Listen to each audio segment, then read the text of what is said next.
Terima kasih Tuhan atas penyertaan-Mu bagi kami dalam ibadah ini ya Tuhan. Dan kami merasa aman dan sejahtera karena Yesus yang menumpang hidup kami dan Engkau yang melindungi kami ya Bapa daripada segala ancaman, bahaya, wabah, penyakit sekalipun ya Tuhan. Karena hanya di dalam Yesus ada keselamatan dan pengharapan. Bapa, saat ini kami rindu untuk belajar firman-Mu.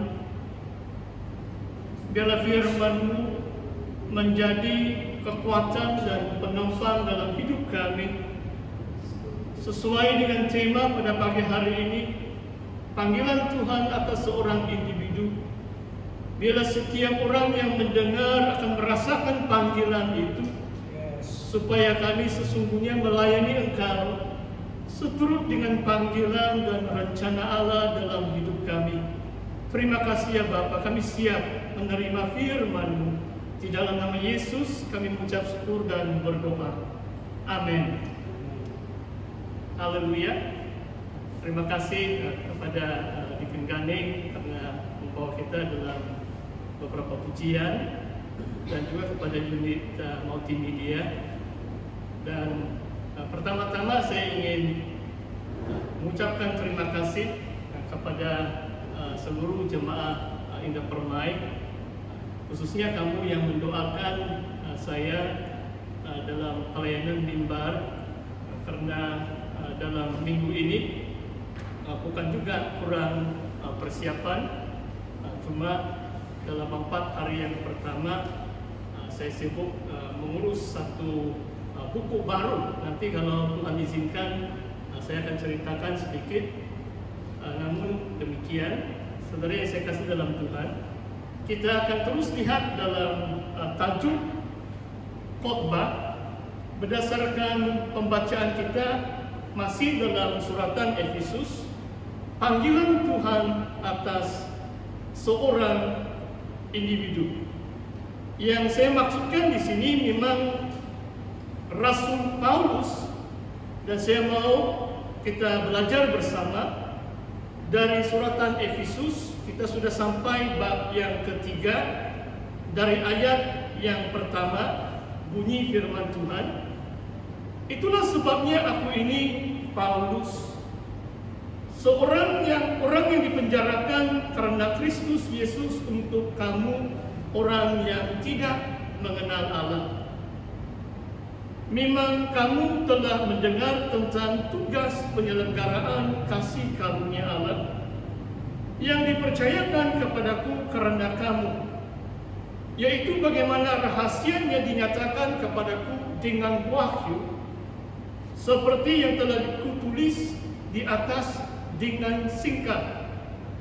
Apabila kamu membacanya, kamu dapat mengetahui daripadanya pengertianku akan rahasia Kristus yang pada zaman angkatan dahulu tidak diberitakan kepada anak-anak manusia, tetapi yang sekarang dinyatakan di dalam Roh kepada rasul-rasul dan nabi-nabinya yang kudus, yaitu bahwa orang bukan Yahudi karena berita Injil turut menjadi ahli-ahli waris dan anggota-anggota tubuh dan beserta dalam janji yang diberikan dalam Kristus Yesus. Dari Injil itu aku telah menjadi pelayannya menurut pemberian kasih karunia Allah yang dianugerahkan kepadaku sesuai dengan pengerjaan kuasa-Nya. Kepadaku yang paling hina di antara segala orang kudus telah dianugerahkan kasih karunia ini untuk memberitakan kepada orang bukan Yahudi kekayaan Kristus yang tidak terduga itu, dan untuk menyatakan apa isi tugas penyelenggaraan rahasia yang telah berabad-abad tersembunyi dalam Allah yang menciptakan segala sesuatu. Saudara, demikian pembacaan firman Tuhan untuk renungan kita bersama pagi hari ini. Sebenarnya bahagian firman Tuhan ini sampai ayat yang ke-13. Cuma minggu hadapan saya akan menyambung tajuk panggilan Tuhan atas gerejanya. Tetapi pada pagi hari ini kita akan belajar secara khusus topik ini, yaitu panggilan Tuhan atas seorang individu. Saudara, dalam suratan Efesus, kalau saudara baca bab yang pertama atau bab yang keempat ayat pertama, Paulus 2 kali dalam suratan ini mengatakan, aku dipenjarakan karena Kristus. Bagi kamu orang bukan Yahudi. Maksudnya Paulus sanggup menderita sengsara, bahkan masuk di dalam penjara karena berita Injil untuk menyampaikan message keselamatan bagi orang-orang bukan Yahudi. Panggilan Tuhan atas Rasul Paulus, bagi saya, kalau kita dipanggil sebagai seorang rasul, karena tema kita dalam beberapa minggu kebelakangan ini, kita belajar tentang kepimpinan dan pelayanan rasuli. Di antara 5 kriteria atau persyaratan panggilan seorang rasul adalah dia mengharungi banyak penderitaan.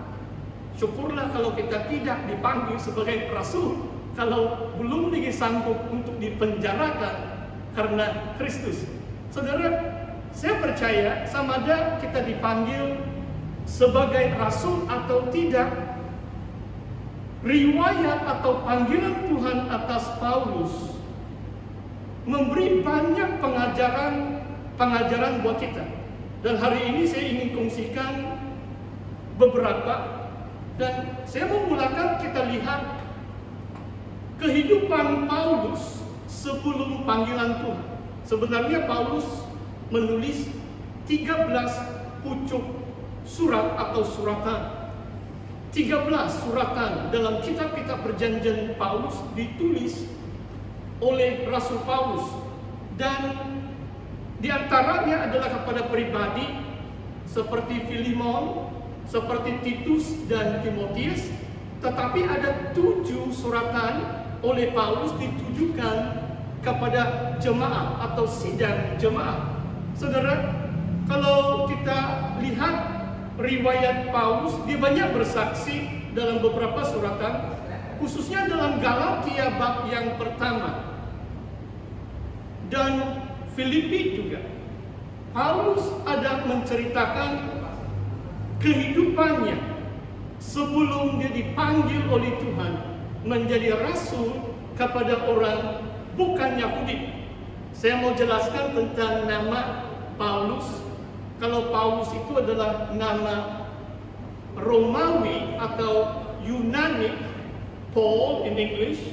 Saya punya penyelia, supervisor tesis kedoktoran saya, nama dia Paul. Memang itu satu nama kegemaran orang barat. Paul is a very beautiful name after the Apostle Paul. Tapi nama dalam bahasa Ibrani, sebab Paulus adalah seorang Yahudi, adalah Saul. Tapi dalam kitab perjanjian baru biasanya ditulis sebagai Saulus. Nah, saya mau ceritakan atau menjelaskan kenapa ada bezanya Saul dan Saulus. Kalau Saul, S-A-U-L, itu adalah nama raja pertama Israel, Raja Saul. Itu dalam bahasa Ibrani, Hebrew. Kalau dalam bahasa Yunani, sebab kitab-kitab perjanjian baru ditulis dalam bahasa Ibrani, biasanya nama Paulus kadang-kadang bukan disebut Paulus. Kalau kita baca Kisah Rasul, bila Tuhan Yesus memanggil dalam pertemuan Yesus dengan Paulus di jalan ke kota Damsyik, dia dipanggil sebagai Saulus. Apa bezanya Saul dan Saulus? Saya mau jelaskan di sini. Saul adalah dalam bahasa Ibrani-nya seperti nama Raja Saul, raja kerajaan Israel. Dan Saulus, kalau bahasa Yunani, Hellenized, kalau dalam bahasa, maksudnya diyunanikan. Perkataan Ibrani Saul, kalau diyunanikan menjadi Saulus. Kalau dalam bahasa Yunani dia ditambah OS, Omicron Sigma. Saya beri contoh yang lain. Nama Petrus adalah nama Yunani dia. Nama mungkin Romawi adalah Simon. Kalau nama atau nama bahasa Ibrani dia adalah Simon. Dan nama kalau bahasa Aramik, Simon Petrus itu dikenali sebagai Kephas. Saudara, dalam Petrus ini dua huruf yang akhir adalah Omicron dan Sigma. Sebenarnya dalam bahasa Yunani adalah Petros, yang artinya adalah batu karang. Itu adalah nama yang diberikan Yesus kepada Simon atau Kephas. Dan Petros artinya adalah batu karang, dari perkataan Petra dalam bahasa Yunani. Kalau Paulus, kembali kepada Paulus, saudara, arti nama Paulus adalah small or little, adalah kecil. Tidak tahu adakah sosok badan Paulus itu kecil atau pendek orangnya. Saya tidak tahu kenapa dia pilih nama baru dalam bahasa Romawi Yunani, sebab dia melayani di antara orang bukan Yahudi. Jadi penting dia ada nama bahasa Yunani, dia adalah Paulus, yang berarti little or small, kecil. Saudara, coba kita lihat panggilan Tuhan sebelum dia mengenal Tuhan Yesus. Wah, nama dia megah. Menurut Raja Saul, raja pertama Israel. Setelah dia bertemu Yesus, dia menjadi kecil, dia menjadi Paul. Dari raja Saul, dia menjadi Paulus atau Paulus. Dan panggilan Tuhan, itulah sebabnya 2-3 kali dalam suratan Efesus, Paulus katakan, aku adalah orang yang dipenjarakan karena Kristus Yesus. Dia sanggup mengosongkan dirinya. Dia meninggalkan kehidupannya yang lama, yang cukup megah. Kalau saudara baca Galatia dan Filipi dalam catatan kedua bahagian firman Tuhan, dalam slide di depan saudara, saudara tahu latar belakang Paulus. Dia bukan orang yang, kata orang, alang-alang atau jalan-jalan. Dia seorang Farisi. Dia pemimpin agama. Dalam Galatia dia mengatakan orang yang sebayanya dia mendahului mereka. Dia mungkin nomor 1 top student. Di antara pegawai imam besar waktu itu mungkin Paulus yang pertama. Dia menerima kuasa otoriti dari imam besar untuk menganiayai orang yang percaya Yesus sampai ke kota Damsyik. Kota Damsyik bukan dekat di Syria. Dari Yerusalem ke Damsyik mungkin perjalanannya 4-5 hari. Paling cepat kalau menunggang kuda. Bukan satu tempat yang dekat, tetapi dia seorang fanatik. Dia seorang begitu zealous, begitu bergairah untuk menegakkan hukum Taurat. Sebelum dia bertemu dengan Yesus, dia menganggap Yesus ini adalah Mesias palsu atau Nabi palsu. Saudara boleh baca.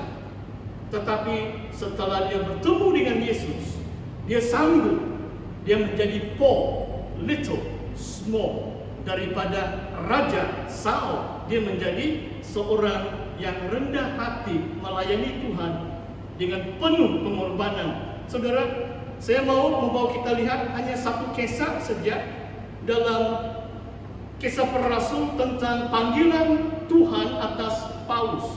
Saudara, kenapa saya beri tajuk panggilan Tuhan atas seorang individu?